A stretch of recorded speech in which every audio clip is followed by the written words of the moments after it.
semuanya, sekarang saya akan kembali menceritakan sebuah cerita horor dari akun Twitter @albert_trusty dengan judul Dendam dalam Semangkuk Bakso.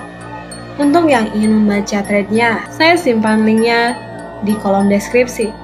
Kisah ini merupakan peristiwa nyata yang pernah terjadi sekitar tahun 1998 yang lalu. Seperti biasa, nama tokoh yang bersangkutan dan lokasi kejadian akan saya samarkan untuk kenyamanan bersama. Malam itu malam minggu, Mang Dirman berjalan mendorong gerobak baksonya dengan langkah pelan. Biarpun namanya malam minggu, tetap saja suasana di sekitar jalan terasa sunyi dan legang. Mungkin juga dikarenakan suhu udara di malam ini kelewat dingin. Jadinya orang-orang pada malas untuk keluar rumah. Mang Dirman menatap sedih bakso dagangannya yang masih tersisa banyak. Bahkan setengah dari jumlah yang ia bawa belum ada yang terjual. Padahal ia sudah turun dari rumah sejak pukul 4 sore tadi. Dan sekarang waktu telah menunjukkan hampir pukul 10 malam. Hari ini rezekinya lagi seret, keluhnya. Sebelum pulang, ia hendak masuk dulu ke satu komplek perumahan di depan sana. Mungkin saja nanti di dalam akan ada orang yang mau membeli. Kan lumayan juga kalau bisa terjual sampai 4 atau 5 porsi. Cukup untuk modal jualan besok, pikir Mang Dirman. Dengan hati yakin, ia masuk sambil memukul-mukul mangkok baksonya. Benar juga dugaannya, masih ada warga komplek yang mau beli, walaupun hanya 2 porsi. Tapi ini cukup menambah semangat Mang Dirman untuk melanjutkan jualannya lagi. Ia berjalan masuk ke bagian komplek yang lebih dalam. Namun semakin ia melangkah jauh, makin gelap dan makin sepi suasananya. Rumah-rumah di situ juga banyak yang kosong tak berpenghuni. Tak lama, Mang Dirman sampai di gerbang pembatas yang menghubungkan jalur komplek dengan perkampungan yang ada di belakangnya.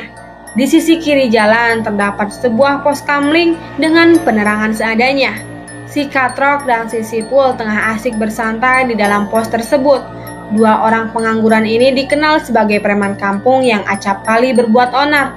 Setiap malam kerjaan mereka cuma nongkrong di tempat ini sambil nyimeng ataupun mabuk-mabukan yang duitnya mereka dapatkan dari hasil memalak anak-anak di kampung belakang. Mang Dirman mengetuk kembali mangkok, berharap bakal ada orang lagi yang mau membeli baksonya sebelum ia pulang. Si Saiful yang mendengar bunyi tersebut tergagap dari bengongnya. Mukanya yang jelek jadi sumringah. Trok, ada Kang Bakso tuh, katanya. Kebeneran, pas aku lagi lapar nih, panggil deh, ucap si Katrok. Saiful melambaikan tangan ke Mang Dirman. Mang, sini Mang, serunya. Mang Dirman yang sama sekali belum tahu profil kedua orang di depan dengan semangat menggebu datang menuju panggilan mereka. Alhamdulillah ada yang beli, gumamnya senang. Bakso bang? Iya, 2 mangkok ya. Baksonya yang komplit, jawab Saiful. Oh iya, 1 lagi, tambahnya. Apa itu bang? Gak pakai lama, kata Saiful lagi. Siap deh, ucap Mang Dirman antusias. Dengan cekatan, ia mempersiapkan 2 mangkok bakso pesanan mereka. Wih, mantap, kata Katro saat semangkok penuh bakso tersaji di depannya. Tanpa basa-basi, disikatnya langsung, padahal panasnya masih mengepul. Si Saiful tak mau kalah, dituangnya kecap dan sambal tanpa kira-kira, lalu disantapnya hingga ludes tak bersisa. 1 mangkok lagi Mang, pintanya dengan mulut mendesis-desis kepedasan. Melihat rekannya nambah, si Katro kepengen juga. Ia jadi ikutan memesan. Aku juga deh Mang, pangsitnya yang banyak ya, serunya. Oke, jawab Mang Dirman. Cepat-cepat ia buat lagi 2 porsi bakso sesuai pesanan mereka. Senangnya kalau jualan malam ini bisa laris. Ini dia bang. Ia menyerahkan 2 mangkok bakso dengan isian lengkap. Memang dasar kedua orang ini terkenal rakus. Tak perlu waktu lama buat mereka menghabiskan makanannya. Mang Dirman saja heran melihat cara makan mereka yang ugal-ugalan. Ini lapar atau rakus, pikirnya. Si Katrok bersendawa keras seusai makan. Saiful menepuk-nepuk perutnya yang kembung kekenyangan. Lalu mereka berdiam diri sejenak sambil menikmati sebatang rokok yang dibagi 2. Karena malam yang semakin larut, Mang Dirman ingin segera pulang. Ia pun meminta keduanya untuk membayar bakso yang mereka makan. Maaf ya bang, saya udah mau pulang. Si Katro pura-pura budek. Ya udah pulang sana, tungkas Saipul seenaknya. Mang Dirman kaget dijawab kutus begitu. Loh, kan abang-abang belum pada bayar, jelasnya. Mata Katrok mendelik galak. Emang berapa semua? Tanyanya kurang ramah. Abang makannya habis 4 porsi, jadi totalnya 10.000, jawab Mang Dirman. Iya nih, aku bayar, kata Katrok lalu mendekati Mang Dirman yang berdiri di luar pos kamling. Tapi tak disangka, si Katrok malah meninju perut Mang Dirman dengan sekuat tenaga. Badan Mang Dirman menunduk lalu ia terjatuh, melengkung sambil memegangi perutnya yang kesakitan. Mulutnya mengerang menahan perih. Bakso gak enak aja pakai minta bayar segala, cari mampus kamu, ejek Katro lalu tergelak keras. Belum tahu dia siapa kita ya Tro, sambung si Saipul dengan lagak sok.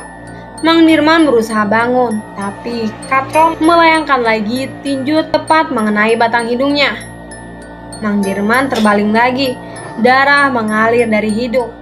Belum puas dengan kekejaman yang dilakukan temannya, giliran Saipul yang berulah. Diguncangkannya kuat-kuat gerobak bakso sampai isinya tumpah ruah berhamburan.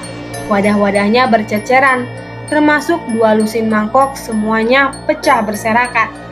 Belum berhenti sampai di situ, Saipul lalu membanting gerobaknya sampai tumbang hingga terbentur keras di tanah. Beberapa bagian patah karena memang dibuat dengan bahan sederhana. Kaca untuk memajang jualannya ikut berderai. 1 panci besar penuh buah kaldu tumpah terbuang sia-sia. Mang Dirman tak kuasa menahan pilu, hatinya sakit. Makan tuh bayaran kamu, tawa Katro membahana puas dengan kelakuan mereka yang biadab. Keduanya lalu pergi meninggalkan Mang Dirman yang tergolek lemah. Sayang, ia tak sanggup melawan. Fisiknya terlalu ringkih, tak sebanding dengan postur kedua preman tadi yang memang besar. Bisa-bisa ia malah jadi bulan-bulanan mereka. Terseok-seok ia mendekati gerobak baksonya yang tergeletak di tanah. Susah payah ia coba untuk mengangkatnya berdiri, untungnya masih bisa didorong dan dibawa pulang. Ia punguti sisa-sisa barang dagangannya yang kira-kira masih bisa diselamatkan. Dengan hati sedih dan batin tertekan ia berjalan pulang. Setelah berjalan kaki hampir 2 jam lamanya, Mang Dirman sampai di rumah. Tapi tiba-tiba rasa sakit menyerang perutnya. Pedih sekali, sampai-sampai ia tak sanggup menahan dan akhirnya ia pun jatuh tak sadarkan diri. Malam itu malam Jumat. Katrok dan si Saipul, teman dia satu-satunya, lagi seru bermain gaplek di pos kamling belakang komplek. Sekantong miras oplosan dan beberapa batang rokok menemani acara nongkrong mereka yang tak berguna. Brengsek, aku lapar berat, maki Katro setelah jenuh bermain kartu. Sama, mana aku belum makan lagi dari tadi, kata Saipul. Tangannya mengelus perut yang keroncongan. Jadi gimana dong, tanya Katro. Saipul nampak berpikir, mukanya jadi kelihatan lebih dungu. Apa perlu kita sikat lagi ayamnya Pak Haji Bahil? Cetus Katro. Jangan, kemarin kan udah kita embat 2 ayamnya, tolak si Saipul. Alah, kan ayamnya banyak, gak bakalan dia pusing kalau hilang 1 atau 2 biji. Saipul masih pesimis. Terus motongnya di mana? Makannya juga gimana? Gampang, kita kerjain aja di rumah kamu, jawab Katro enteng. Enak aja congormu, rumah aku mulu sasarannya. Kalau emak aku ngamuk gimana? Sekalian aja sama kamu kita masak, ucap Katro lalu tergelak. Setan kamu, emang emak aku daun singkong mau kamu masak? Kutuk Saiful. Bunyi suara mangkok yang dipukul terdengar di kuping mereka. Keduanya jadi girang dengan dentingnya yang familiar. Sebuah gerobak bakso lalu melintas. Tro, ada Kang Bakso lewat tuh, seru Saiful senang. Panggil deh, aku hampir mati kelaparan nih, seru si Katro. Mang, sini cepetan, panggil Saiful. Si tukang bakso mendorong gerobaknya mendekat. Bakso bang, tanyanya. Iya, pesen 2 ya, isinya yang komplit, kata Saiful. Matanya mengamati wajah si memang penjual. Kayak kenal, pikirnya. Pul, kayaknya dia tukang bakso yang pernah kita kerjain dulu. Kamu inget gak? Bisik Katro. Saiful agak terkejut. Pantasan, ia seperti pernah melihat tampangnya. Tapi ngapain dia datang ke sini lagi? sengaja nyariin kita mau nagih baksonya yang gak kita bayar. Kalau memang benar begitu, emang cari mati nih orang, repet si Saipul. Udah, serahin ke aku. Kalau nanti dia macam-macam, bakalan aku bikin nyesel dia seumur hidup karena berani-beraninya main-main sama kita, ucap Katro sok jago. Mereka mengawasi tingkah laku Mang Dirman yang tak nampak mencurigakan. Ini bang baksonya, kata Mang Dirman dengan ramah. 2 mangkok bakso super lezat terhidang manis di meja. Aromanya menggugah selera, menggoda untuk segera disantap. Rezeki gak pernah kemana, ujar Saipul. Cepat-cepat tangannya meraih 1 mangkok, air liurnya sampai menetes tanpa ia sadari. Bahkan Katro melihatnya dengan tatapan jijik. Lalu Katro juga mengaduk-aduk baksonya, uap panas mengepul dari kuahnya yang kelihatan sedap. Makan cuy, katanya sambil menyiapkan sendok ke dalam mulut. Enak ya? Enak pakai banget, sambung Saipul dengan mulut penuh. Gigi Katro yang tonggos menggigit 1 buah bakso, raut mukanya jadi berubah. Rasa baksonya sungguh aneh dan janggal, seperti bukan daging kayak biasa. Ia lepehkan bakso yang ia kunyah barusan. Sebuah benda bulat terlontar dari dalam mulutnya. Sebagian dari benda tadi telah hancur tergigit dan berlumuran lendir serta mengeluarkan darah. Katro melotot melihatnya. Benda tersebut berupa bola mata manusia yang mulai membusuk. Tengkuknya merinding, perutnya sesak menahan mual. Muntahannya pun tak terbendung. Baunya yang anyir memenuhi pos kamling benar-benar menjijikan. Saipul terperangah melihat temannya muntah-muntah. Ada yang gak beres di sini, pikirnya. Pelan-pelan ia mengintip semangkuk bakso yang ada di tangannya. Ia tersentak ngeri. Bukan lagi mie, bakso atau samnya yang ada di dalam mangkok, melainkan setumpuk cacing berlendir penuh dengan tanah. Ada juga beberapa buah bola mata manusia dan benda-benda menjijikan lainnya. Nafas Saiful turun naik, keringat dingin mengucur deras, tangannya gemetaran. Dilemparnya mangkok tersebut hingga terpelanting pecah. Cacing-cacing yang berserakan meliuk-liuk di lantai. Saiful juga ikut-ikutan mentah. Mang Dirman tetap memantung di depan pos kamling. Bibirnya menyeringai. Ekspresinya datar tapi menggigitkan bulu kuduk. Katro jadi ingin menghajarnya. Ia pun bergerak maju, namun urung karena Mang Dirman gelagatnya jadi janggal. Ia menganga lebar, lalu dari muntahannya tersembur darah kental kehitaman. Baunya pun tak kalah busuk dari bakso yang ada dalam mangkok tadi.